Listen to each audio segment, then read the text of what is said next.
నిన్నటి రోజు ఆ సౌరాష్ట్రములో వెలిసినటువంటి సోమనాథుడి గురించి మనం కొన్ని విషయాలను విజ్ఞాపన చేసుకుని ఉన్నాం.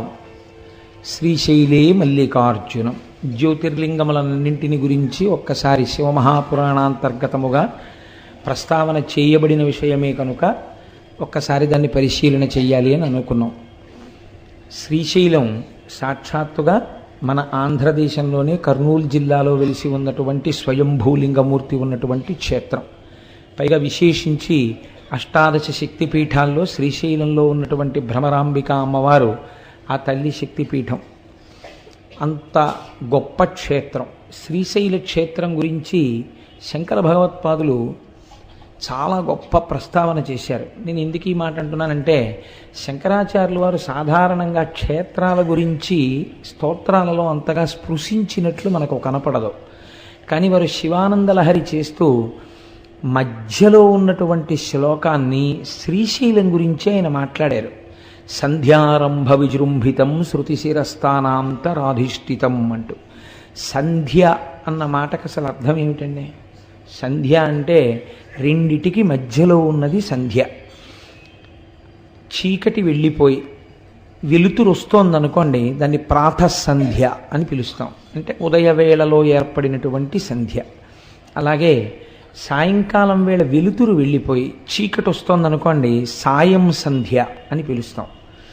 రెండిటి మధ్యలో ఉన్నదాన్ని సంధ్య అని పిలుస్తాం. సంధ్యారంభ విజృంభితం అన్న శ్లోకం కూడా మధ్యలోనే ఉంది శివానందలహరికి.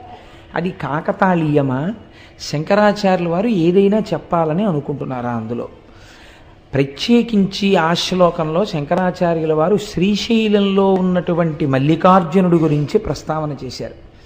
ఎందుచేత అంటే, సంధ్యారంభ విజృంభితం శృతిశిరస్థానాంతరాధిష్ఠితం సప్రేమ భ్రమరాభిరామమసకృచ్ఛత్వాసనాశోభితం అంటూ భ్రమరాంబిక అమ్మవారి యొక్క నామాన్ని అందులో ఉటంకించారు.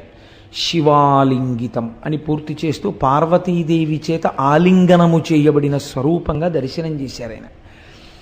ఇందులో మీరు తెలుసుకోవలసినటువంటి రహస్యం ఒకటి ఉంది. సంధ్య అన్న మాటయే ఆత్మ. మీరు జాగ్రత్తగా పరిశీలన చేయండి. ఎందుచేతంటే సంకల్పము వికల్పము అని రెండు ఉంటాయి. ఇది మనస్సు చేసేటటువంటి పని. ఒకే వస్తువుని గురించి నిరంతరంగా ఆలోచన చేసిందనుకోండి మనస్సు, దాన్ని ధ్యానము అంటారు. సాధారణంగా ఇది మనం ఎప్పుడు చేస్తామంటే, మీకు తెలియకుండా మీరు చేసేస్తుంటారు ధ్యానం. మామూలుగా మీకు విషయం ద్యోతకం అవుతోందనుకోండి, లోపల ఎటో చూస్తూ ఏదో మాట్లాడుతూ చెప్పేస్తారు. మీకు విషయం జ్ఞాపకంలోకి రాలేదనుకోండి, మొన్నను మీకు ఏదో పని చెప్పాను, ఏం చెప్పానండి అని బయట చూడరు, ఏం చెప్పాను అని కళ్ళు మూస్తారు. కళ్ళు మూసుకోగానే మీరు జ్ఞాననేత్రం మీద ఒక్కసారి ధ్యానం చేశారన్నమాట ఆ వస్తువు గురించి. ఆజ్ఞాచక్రం మీద మనస్సు పెట్టగానే అది జ్ఞాపకానికి వస్తుంది. ఇది లౌకిక విషయాల్లో మనం చేస్తూ ఉంటాం. నిజంగా ధ్యానంలోకి అన్వయం చేసుకోవడం మనకి చేత కాదు. చేసుకుంటే చాలా అందంగా ఉంటుంది. ఇప్పుడు ఈ మనస్సులోంచి ఒక సంకల్పం వస్తుంది. అది ఏదో ఒక్క విషయం గురించే మాట్లాడింది అనుకోండి, అది చాలా గొప్ప విషయమై కూర్చుంటుంది. అలా మాట్లాడుతుంది. మీరు ఎప్పుడైనా మనస్సుని పరిశీలన చేయండి. అది ఏం చేస్తుందంటే, మీరు దాన్ని స్వేచ్ఛగా విడిచిపెట్టి ఓ 10 నిమిషాలు ఆగి ఇది ఇప్పటిదాకా ఏం చేసిందని వెనక్కి తిరిగి చూడండి. ఒక్క విషయం గురించి మాట్లాడదు. కాసేపు రేపు నేను ఇదొకటి చెయ్యాలి కదా, రేపు ఓంకార క్షేత్రం గురించి వస్తే గొప్ప విషయమే, భగవంతుడి గురించి ఆలోచించినట్టు అవుతుంది. రేపు నేను ఆ పని మీద వెళ్ళాలి, ఆఫీసులో ఈ పని రేపు పూర్తయిపోతుందా, రేపు ఫలానా వాళ్ళకి ఫోన్ చేద్దాం అనుకున్నాను, అదో పని చేయాలి, తర్వాత నేను బట్టలు దర్జీకి ఇచ్చి చాలా రోజులైంది అవి తెచ్చుకోవడం మర్చిపోతున్నాను, ప్రతిరోజు అదొకటి తెచ్చుకోవాలి. ఇప్పుడు ఎన్ని విషయాలు ఆలోచించింది? అది ఏ ఒక్క విషయం మీద ఎడతెగని ఆలోచన లేదు. ఇలా ఇలా ఇలా ఇలా ఇలా ఇలా ఎగురుతుంది వస్తువుల మీద. అది దానికి ఉన్నటువంటి స్వభావం మనస్సుకి. ఇటువంటి మనస్సు ఒక ఆలోచన చేసి ఆ ఆలోచనను వదిలిపెట్టి ఇంకో ఆలోచన వైపుకి వెళ్ళాలి. చాలా జాగ్రత్తగా ఆలోచించండి. ఈ రెండు ఆలోచనల మధ్యలో ఏముంది? ఆత్మ ఉంది, మనస్సు లేదు. మళ్ళీ అది ఎక్కడి నుంచి పుట్టాలి? ఇంకో సంకల్పం. ఆత్మచేత ప్రకాశిస్తున్న మనస్సులోంచి ఇంకో సంకల్పం పుట్టాలి. రెండు సంకల్పాల మధ్యలో ఉన్నదేదో అది సంధ్య. ఆ సంధ్య ఆత్మస్వరూపం. ఆ ఆత్మస్వరూపం జ్యోతిర్లింగమైన మల్లికార్జునుడు. కాబట్టి శివానందలహరిలో మధ్య శ్లోకం సంధ్యారంభ విజృంభితం. అది శంకరాచార్యులు వారి ప్రజ్ఞ. ఎంత గొప్పగా వారు అన్వయం చేశారో చూడండి. ఇటువంటి శ్రీశైల క్షేత్రం మన ఆంధ్రదేశంలో ఉండడం మన అదృష్టం. నిజానికి ఆ ఉన్నటువంటి క్షేత్రము పరమేశ్వరుడు వెలిసినటువంటి కొండ పేరు శ్రీగిరి. మనం ఎవరినైనా గౌరవవాచకంతో పిలవాలి అనుకున్నప్పుడు శ్రీకారం చుడతాం పక్కన. శ్రీ దొరగారు, శ్రీ ఏదో ఇంకొకరు అని శ్రీకారం చుట్టి పిలుస్తాం. ఆ శ్రీకారం వేశామంటే వారిని గౌరవించి పిలిచాము అని. ఈ శైలమునకు ముందేమనుంది? శ్రీశైలము. దాని పేరు శ్రీగిరి. మిగిలిన కొండలు బోలెడన్ని ఉన్నాయి. ఏ కొండకైనా ఇలా ఉందా పేరు? ఉంది. దేనికి ఉంది? తిరుమల.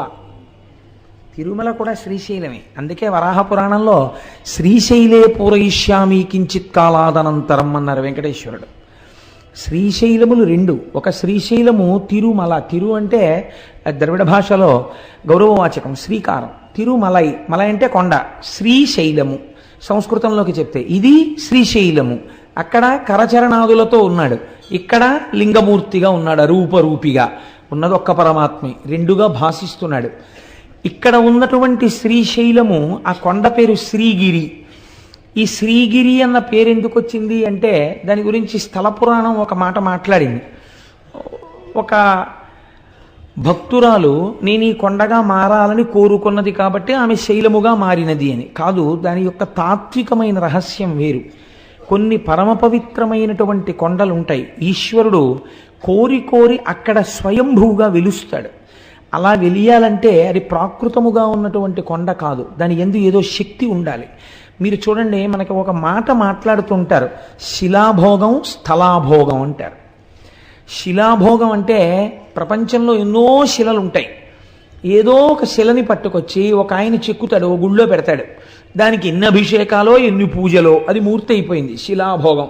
అంతకన్నా గొప్ప మూర్తిని చెక్కి ఇంకో గుళ్ళో పెడతారు, ఆ గుళ్ళోకి వెళ్ళేవాడు ఉండడం. శిలాభోగం అంటే దానికి లేదా అదృష్టం రారు ఇక్కడికి భక్తులు అంటారు. స్థలాభోగం, మీరు కొన్ని కొన్ని స్థలాలు చూడండి, మహాత్ములు అడుగుపెట్టిన వేళా విశేషం ఏమిటో తెలియదు కానీ నేను విశాఖపట్నంలో చూశాను అలాంటి ఇల్లు. ఒక ఇల్లు ఉండేది, అంటే మా బంధువులే ఉండేవారు అందులో, అందుకని నాకు తెలుసు. చీకటి గుహ ఎలా ఉంటుందో గదులు అలా ఉండేవి ఆ ఇంట్లో. అంత చీకటి, అంత అలా ఉండేవి ఆ గదులన్నీ కూడాను. కానీ ఆ ఇంట మంగళతోరణం కట్టి మళ్ళీ మంగళతోరణం ఎండిపోయింది తీయడానికి టైం ఉండేది కాదు, మళ్ళీ తోరణం కట్టించేవారు. ఎప్పుడూ శుభమే. ఆ ఇంట్లో ఎంత చిత్రం అంటే ఏదైనా శుభకార్యం జరగట్లేదంటే ఆ ఇంటికి వెళ్ళి ఓ 4 రోజులు ఉంటే శుభకార్యం అయిపోయేది. స్థలాభోగం, మీరు ఏమని చెప్పగలరు దానికి? స్థలాభోగం అనాలంతే. అంటే ఆ ఇంటికి ఏదో మహత్తరమైనటువంటి ఓ పెంకో ఏదో వచ్చేసింది అనమాట. ఆ స్థలం అటువంటిది. మనకి తెలియదండి ఒక్కొక్కసారి ఆ స్థలం అంత శక్తివంతమైందని మనం కనిపెట్టలేము, పెద్దలైతే కనిపెడతారు. శంకరాచార్యుల వారు పాదచారి అయి నడుస్తున్నప్పుడు ఒకానొక చోట వారు ఎండ నుంచి సేద తీరడం కోసమని కూర్చున్నారు. మంచి రోహిణీ కార్తె. అటువంటి సమయంలో ఒక కప్ప నీటిలోకి దూకలేకపోయింది, ఆ ఎండకి శోషించిపోయింది. పక్కన పుట్టలో ఒక పెద్ద నాగుపాం ఉంది. ఆ నాగుపాం పాకుతూ వచ్చి కప్పని మింగుతుందని శంకరాచార్యుల వారు చూస్తున్నారు. అది పడగ పట్టి ఆ పడగ నీటిలో కప్పకి విశ్రాంతినిచ్చింది. విశ్రాంతి తీసుకున్న కప్ప నీటిలోకి దూకింది. వెంటనే శంకరాచార్యుల వారు అంతర్ముఖులై చూశారు, ఒక నాగుపాం కప్పకి ఎందుకు పడగ పట్టింది, కాబట్టి స్థలానికి ఏదో ప్రాముఖ్యత ఉండాలి అని. అప్పుడు వారు లోపల అంతర్ముఖులై చూస్తే అది ఋష్యశృంగ మహర్షి తపస్సు చేసిన ప్రదేశం. అందుకే అక్కడ జీవులకు ఒకదాని పట్ల ఒకదానికి శత్రుభావన లేకుండా చెనకకుండా అంత సంతోషంగా కలసిమెలసి ఉంటున్నాయి. ఇంత పరమ పవిత్రమైన భూమి కనుక ఇక్కడే నేను మొట్టమొదటి పీఠాన్ని పెడతానన్నారు. అదే ఇవాళ మనం ఆరాధన చేసేటటువంటి శృంగగిరి పీఠం కర్ణాటకలో. కాబట్టి స్థలాభోగము ఉన్నదా లేదా? ఉన్నది. శ్రీగిరి అన్నప్పుడు అందులో శ్రీ శకార రకార ఈకారములు ఉన్నాయి. షకార రకార ఈకారములుంటే శ్రీమాత అని ప్రారంభమైంది లలితా సహస్రనామం. ఆ మూడక్షరాలు బ్రహ్మశక్తి, విష్ణుశక్తి, రుద్రశక్తి, ఈ మూడు శక్తుల్ని తెలియచేస్తాయి. ఈ మూడు శక్తులు ఉన్నటువంటి కొండ, ఈ మూడు శక్తులు మమేకమైన శక్తి రూపిణి భ్రమరాంబిక, అందుకని శక్తిపీఠం. ఇప్పుడు ఆ కొండ మీద అడుగు పెట్టిన వాడికి సరస్వతీ కటాక్షం కావాలా, లక్ష్మీ కటాక్షం కావాలా, జ్ఞానం కావాలా? నువ్వు అడగక్కర్లేదు, నోరు తెరిచి నీకేది కావాలో అది ఆ కొండలోంచి ప్రసరిస్తుంది. అంత శక్తివంతమైన స్థలం అది, అంత శక్తివంతమైన కొండ ఆ కొండ.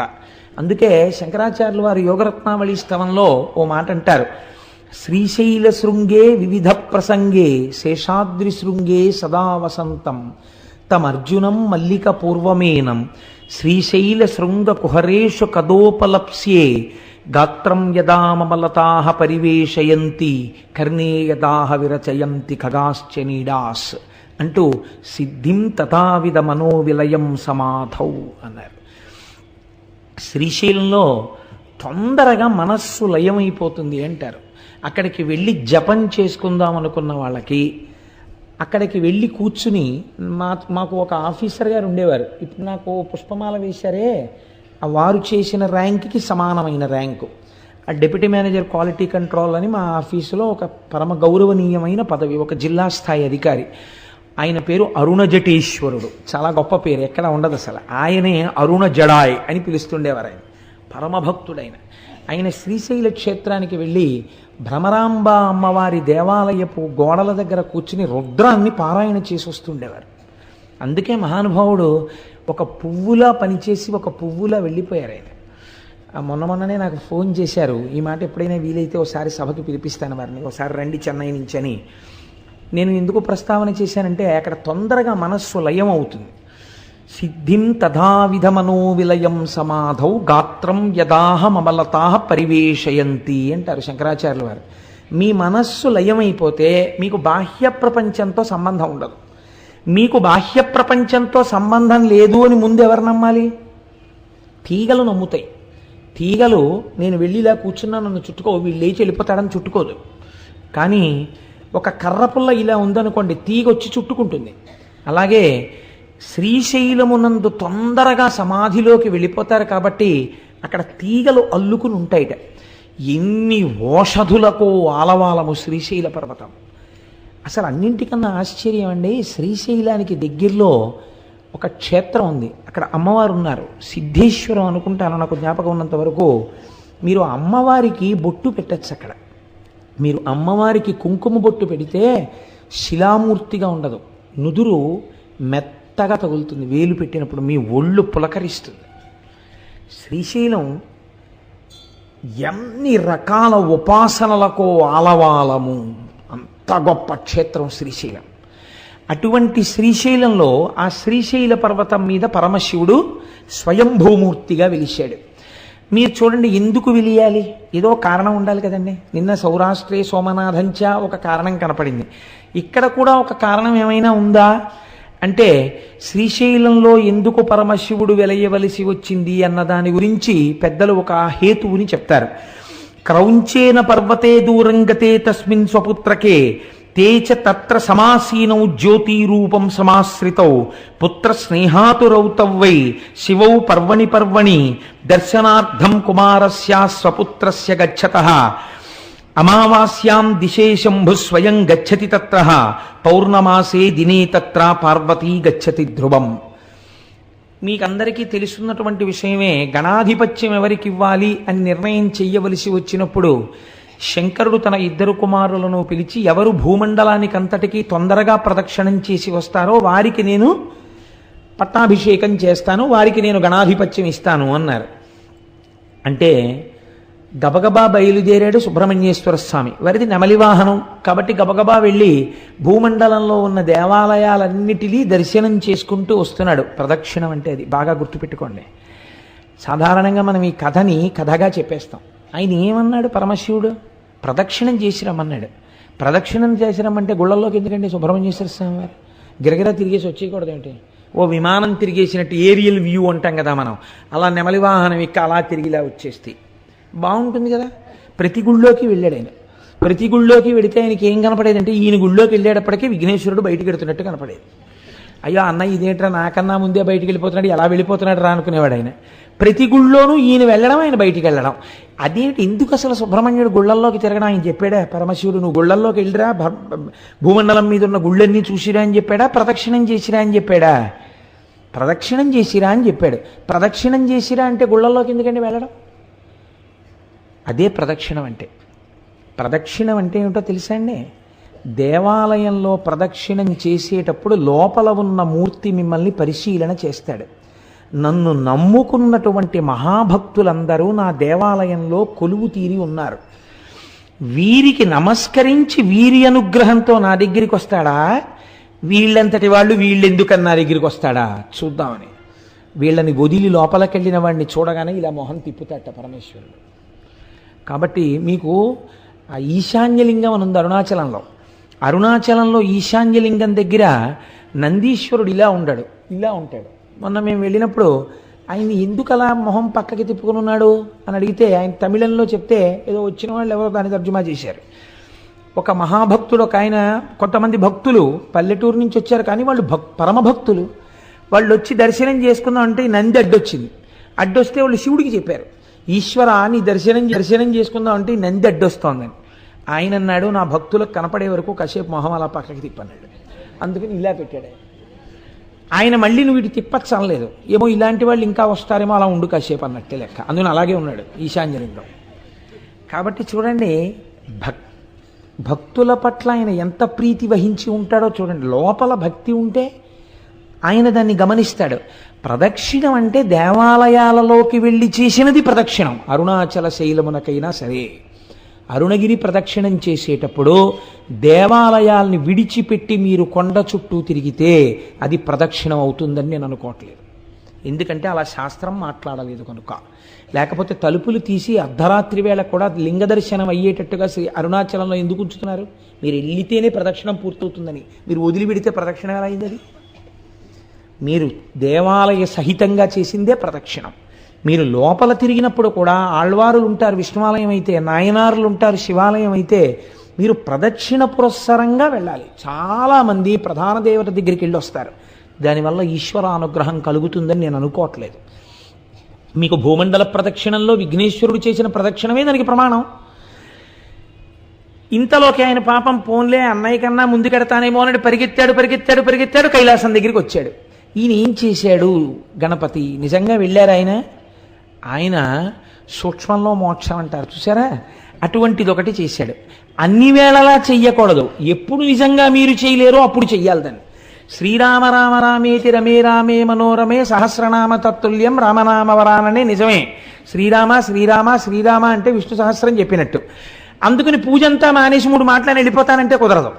నిజంగా మీకు అంత టైం లేని పరిస్థితి వచ్చినప్పుడు శ్రీరామ శ్రీరామ శ్రీరామనమని.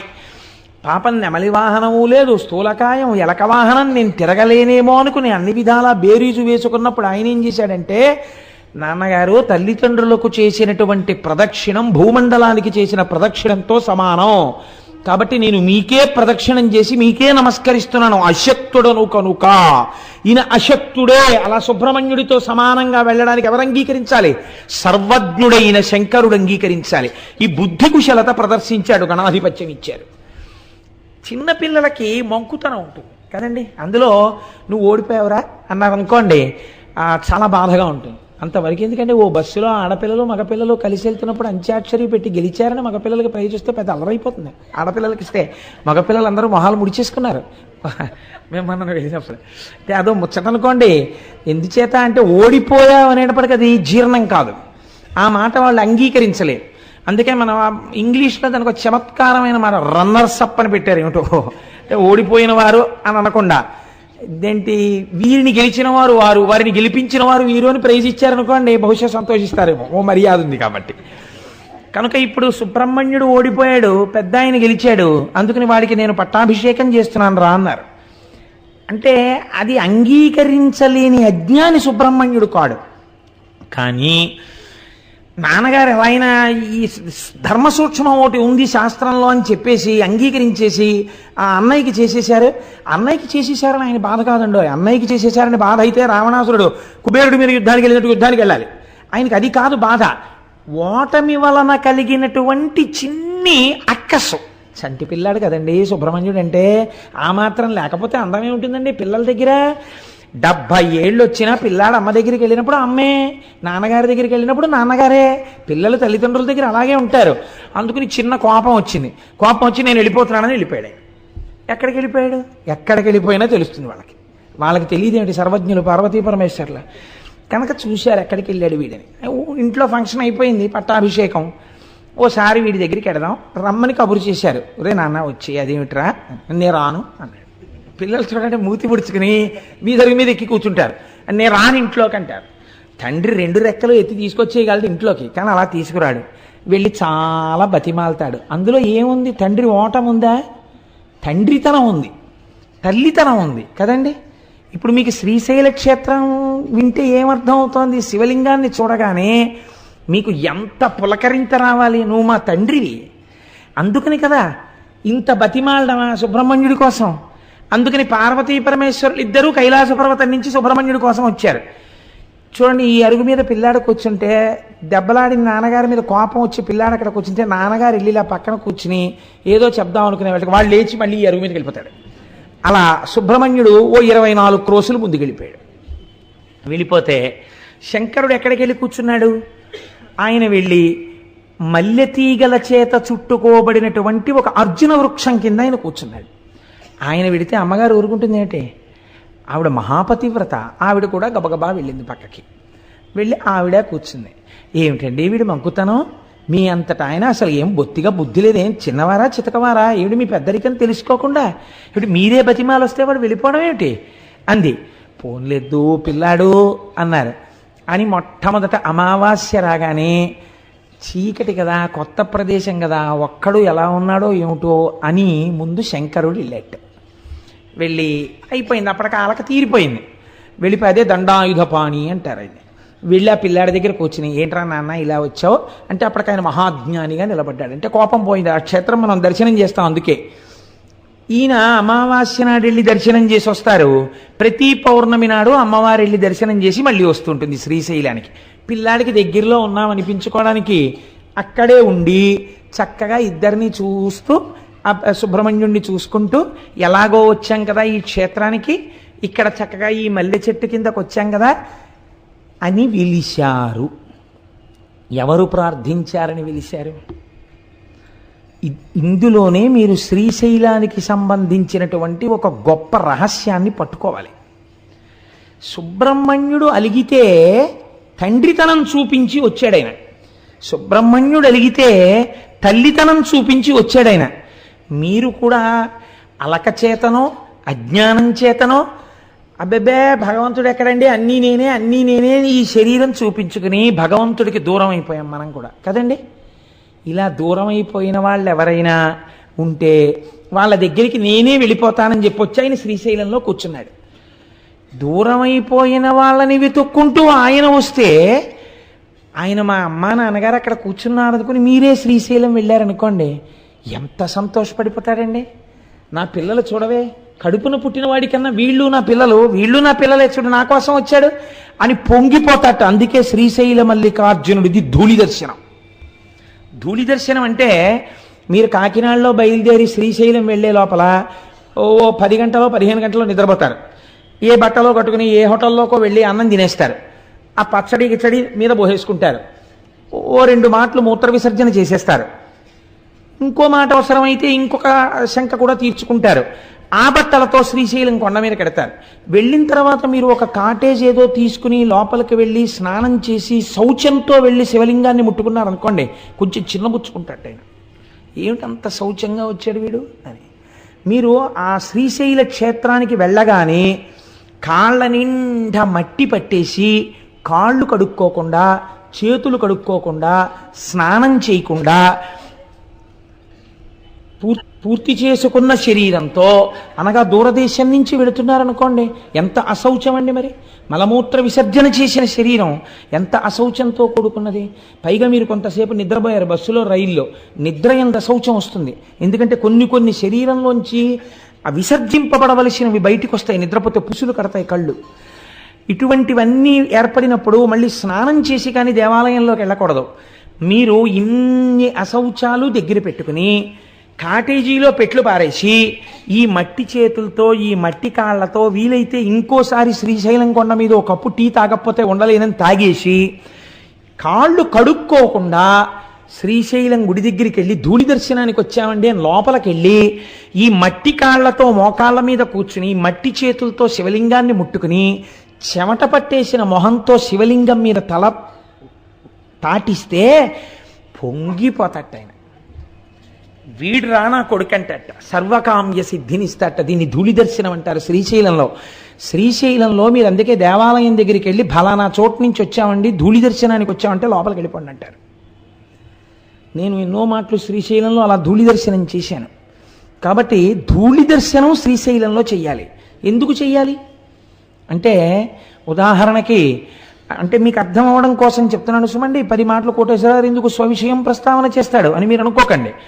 నా కొడుకు ఎక్కడో దూరంగా ఉండి చదువుకుంటున్నాడు అనుకోండి, ఒక రాత్రంతా బెర్త్ మీద నిద్రపోయి ముందు రోజు 3 గంటలకి రైలు ఎక్కి ఏ రైల్వే స్టేషన్లో కనపడినటువంటి పదార్థమో ఎడం చేతిలో పెట్టుకుని కుడి చేత్తో తినేసి అవన్నీ మీద పడిపోయిన చట్నీ మరకలతోటి ఆ చెమట పట్టేసిన మొహంతో ఆ రైలు దిగి అనుకోకుండా వాడి ఇంటికి వచ్చి తలుపు కొడితే నేను వెళ్ళి ఇలా తలుపు తీశాను అనుకోండి, తలుపు తీస్తే నా కొడుకు కనపడ్డాడు అనుకోండి, ఏమిట్రా ఇలా వచ్చావు అనుకోకుండా అన్నాను అనుకోండి, నాన్నగారండి నాకు గత వారం మీరు కల్లోకి వచ్చారు నాన్నగారండి, అందుకని 2 రోజులు అనుకోకుండా సెలవులు వచ్చాయి, ఇక్కడ ఏదో స్థానికంగా ఎన్నికలు జరుగుతున్నాయి సెలవులు ఇచ్చారు, మిమ్మల్ని చూడాలనిపించి వచ్చేసాను నాన్నగారండి అన్నాడు అనుకోండి. అని నా కొడుకు నన్ను గట్టిగా పట్టుకున్నాడు అనుకోండి, నేను కూడా పుత్రగాత్ర పరిష్వంగం అని సంతోషంగా వాడిని నాన్న కల్లోకి వచ్చానని వచ్చావా ఇంత కష్టపడి అని కౌగిలించుకుంటానా? దూరం స్నానం చేసిరా అంటానా? కౌగిలించుకుంటానంతే. తండ్రిగా మీకే ధూళి దర్శనం ఉంది కదండి. అంత దూరం నుంచి వచ్చిన కొడుకుని చూడగానే మురిసిపోయి కౌగిలించుకుంటున్నారే. శ్రీశైలలింగమునందు తండ్రితనం ఉంది. అందుకే మీరు అడిగారని రాలేదు, మీకోసం ఆయన వచ్చాడు. జగత పితరవు వందే పార్వతీ పరమేశ్వరవు ప్రతిరోజు వస్తాడు. అసుర సంధ్య వేళలో భూమండలం మీద నుంచి వెడుతుందిట నందివాహనం. అందుకే ఆ సమయమునందు చెయ్యకూడని పనుల జాబితా కొన్ని చెప్పింది శాస్త్రం. మీరు భాగవతంలో విన్నారు, పునః ప్రస్తావన అక్కర్లేదు. అటువంటి సమయంలో శ్రీశైల పర్వతం మీద మాత్రం ఒక్కసారి దిగుతాట పరమాత్మ. అంత పరమ పవిత్రమైన సమయంలో మీరు శ్రీశైలంలో ఉండి నిజంగా శ్రీశైల దేవాలయంలో కూర్చుని ఆ సమయంలో శివాష్టోత్తర శతనామ స్తోత్రాన్ని మీరు చదువుకుంటున్నారు అనుకోండి. చదువుకుంటుంటే అక్కడ దిగిన పరమాత్మ ఎంత పరవశించిపోతాడు. ఇన్ని పేర్లు పెట్టి నన్ను పిలుస్తున్నాడు రావిడని. గుళ్ళో అక్కర్లేదు, మీరు ఏ కాటేజ్లో కూర్చుని చదివినా సరే మీ జన్మ చరితార్థమైపోయినట్టే. అందుకే శ్రీశైలంలో వెలిసినటువంటి పరమాత్మ ఒకరి ప్రార్థన చేత వెలియలేదు, స్వయంభూగా తనంత తాను వెలిశాడు. ఎందుకు వెలిశాడు? మీకు నాకు తల్లిగా తండ్రిగా వెలిశాడు ఆయన. అందుచేతనే అక్కడ ధూళి దర్శనం ఇచ్చాడు. అందరికన్నా చేతకాని వారెవరో వారి చేత పూజలు అందుకుంటాడు. తెలుసా అండి? ఇప్పుడంటే లేదండి. ఇప్పుడు ఒక్కొక్కటి మోడర్నైజ్ అయిపోయి దేవాలయాలు కూడా కొంచెం ఇదిగా ఉంది. కానీ నేను ఒకనొకప్పుడు ఇంటర్మీడియట్ చదువుకునే రోజుల నుంచి అనగా ఇంచుమించు 1973-75 ప్రాంతాల నుంచి శ్రీశైలం వెళ్ళినటువంటి సందర్భాలలో సుప్రభాత దర్శనం కోసమని వెంపర్లాడి పరిగెత్తేవాడిని. ఆ రోజుల్లో చెంచులు వచ్చేవారు. చెంచులు వచ్చి ఎంతంత డప్పు నిజంగా. నేను నా భార్య నా పెళ్ళయిన తర్వాత కూడా అస్తమానం శ్రీశైలం వెళ్ళేవాళ్ళం. పెద్ద డప్పులు, ఇంతంత డప్పులు పట్టుకొచ్చి పెట్టుకుని అర్చక స్వాములు ప్రాతస్మరామిగ ననాద మనాద బంధుం సింధూరపూరప దిశోభిత గండ యుగ్మం ఉద్దండ విఘ్న పరిఖండ నచండ దండ మాఖండలాది సురనాయక బృందవంత్యం అన్న సుప్రభాతం చదివి తెర తీసి శివలింగ దర్శనం అయ్యే ముందు ఎవ్వరూ చూడకండి, ముందు దర్శనం నందికే నందికే నందికే అని చెప్పేవారు. తెర తీయగానే నిజంగా ఈ చెంచులు ఆనందంతో వాయించేవారు. వెన్నుపాములోంచి పులకరింతలు వచ్చేసేవి నిజంగా ఆ వాయిద్యాలు వింటుంటే. అంత సంతోషంతో మల్లన్న మల్లన్న ఓ చెవిటి మల్లన్న మల్లన్న మల్లన్న ఓ చెవిటి మల్లన్న నడిచేవారు. ఆయనకి అదో పేరండి, చెవిటి మల్లన్న నరిస్తే పొంగిపోతాట శ్రీశైలం వెళ్ళి. భగవంతుడికి ఏమైనా మంచి పేర్లు ఉంటాయి. ఓ శివ అంటారు, ఓ శంకర అంటారు. చెవిటి మల్లన్న ఏమిటండి? అక్కడికి వెళ్ళోసారి ఓ చెవిటి మల్లన్న విన్నావా అంటే పొంగిపోతాట ఆయన. ఆయనకి అదో పేరు శ్రీ మల్లికార్జునుడికి. ఎక్కడైనా విన్నారా మీరు ఇటువంటి చేష్టతో? ఏమిటి సౌలభ్యం పరమాత్మది అంటే, ఒక భక్తుడొకడు నువ్వు నన్ను రక్షించి కాపాడు సుమా అన్నాడు. ఏమీ తెలియని అమాయకపు భక్తుడు. అలాగే ఉంది శివలింగం. బయటికి వచ్చి మళ్ళీ చెప్పాడు, నేను చెప్పింది విన్నావా, నిన్ను నమ్ముకుని వచ్చాను తండ్రివని, చెయ్యాలి సుమా అన్నాడు. అలాగే ఉంది శివలింగం. విన్నాడా అని అనుమానం వచ్చింది. లోపలికి జనం వెళ్తున్నారు వస్తున్నారు, నేను చెప్తున్నాను విన్నాడంటావా, ఓ చెవిటి మల్లన్నా విన్నావా అన్నాడు. వెంటనే బాబోయ్ వీడు ఇంకో మాట అనకుండా తీర్చేద్దామన్నా కోరిక తీర్చేసేట. అప్పటి నుంచి ఇప్పటి వరకు చెవిటి మల్లన్న అన్న బాబోయ్ విన్నాను రోయ్ అంటట. తండ్రిని చూడండి మీరు, తండ్రి మహాప్రాజ్ఞుడు, అందరి చేత నమస్కరింపబడేవాడు, లోకపూజితుడు. అటువంటి తండ్రి కుర్చీలో కూర్చుని ఉంటాడు. ఆయనతో మాట్లాడడానికి పెద్దలైన వారు వచ్చి గదిలో కూర్చుని ఉంటారు. వాళ్ళతో మాట్లాడుతుంటాడు. ఓ 3 ఏళ్ల మనవడు, వాడికి ఏం తెలియదు, వచ్చి తాతగారండి తాతగారండి అంటే, లేకపోతే కొడుకు అనుకోండి పోని, నాన్నగారండి నాన్నగారండి నాన్నగారండి అని పిలుస్తాడు. ఉండు ఉండు మాట్లాడుతున్నాను కదా కాసేపు అలా ఉండు అంటాడు తండ్రి. వాడు చూసి తండ్రి ఎంతకీ వింటలేదని ఆ కుర్చీ మించి మెల్లిగా ఏదో కొండెక్కేసినట్టుగా పొడుగాటి కాలు మించి తొడ మీదకి ఎక్కేసి ఇలా కంఠం పట్టుకు నిలబడితే పడిపోతామని తండ్రి ఇలా వాడి నడుం చుట్టూ చెయ్యేసి పట్టుకుంటే ఆయన చెవులో పెట్టి వేలు నాన్నగారండి నాన్నగారండి అని ఆయన మొహం పెట్టుకుని ఇలా అడ్డొచ్చేసి నాన్నగారండి నాన్నగారండి ఉండు నాన్న మాట్లాడుతున్నానా అంటాడు తండ్రి. అంటుంటే ఆఖరికి నాన్నగారండి అని ఇలా కొడతారు. బా ఏమిట్రా అంటాడు తండ్రి. అంతేగాని పోలీస్ స్టేషన్లో కేసు ఎట్టేస్తాడు ఏంటి? ఏమిటి అంటే నీకు చెప్పింది వినరే అంటాడు వాడు. సరే చెప్పు ఏమిటి? ఇంతమందిలో వాడు అంటాడు, ఇందాక నుంచి చెప్పాను మీరు వింటే కదా చూడా అంటే, పోన్లేరా చెవుడే చెప్పు ఏమిటి అంటే, మీరు నాకు జామకాయ తెస్తానన్నారు సాయంకాలం, తెస్తానులే తప్పకుండా తీసుకొస్తాను, దిగు వెళ్ళు మీ అమ్మ దగ్గరికి అంటే. అంతేగాని తండ్రి కోపగించేసుకున్నాడా, పోలీస్ స్టేషన్లో కేసు ఎట్టాడా, లేకపోతే తిరిగి కొట్టేశాడా? తండ్రితనం శ్రీశైలంలో కూడా అంతగా ఉంటుంది. సామాన్యమైన తండ్రికే అంత ప్రేమ ఉంటే మా స్వామి శ్రీశైల మల్లికార్జునుడికి ఎంత ప్రేమ ఉంటుందండి. తెలుసున్నవాడు అలా పిలవకూడదు. నా స్వామి పలకగలడని తెలిసి కూడా వెళ్ళి చెవిటి మల్లన్నోయ్ అనకూడదు. కొడుకు పెద్దవాడయ్యాడు, 25 ఏళ్లవాడు అయ్యాడు. నాన్నగారు పెద్దలతో మాట్లాడుతున్నారు, వాళ్ళు మాట్లాడి వెళ్ళిపోయిన తర్వాత నాన్నగారికి చెప్దాం అనుకోవాలి. అంతేగాని 25 ఏళ్ళు ఒంటికొచ్చి కూడా 2 ఏళ్లప్పుడు నువ్వు నన్ను చెవుడా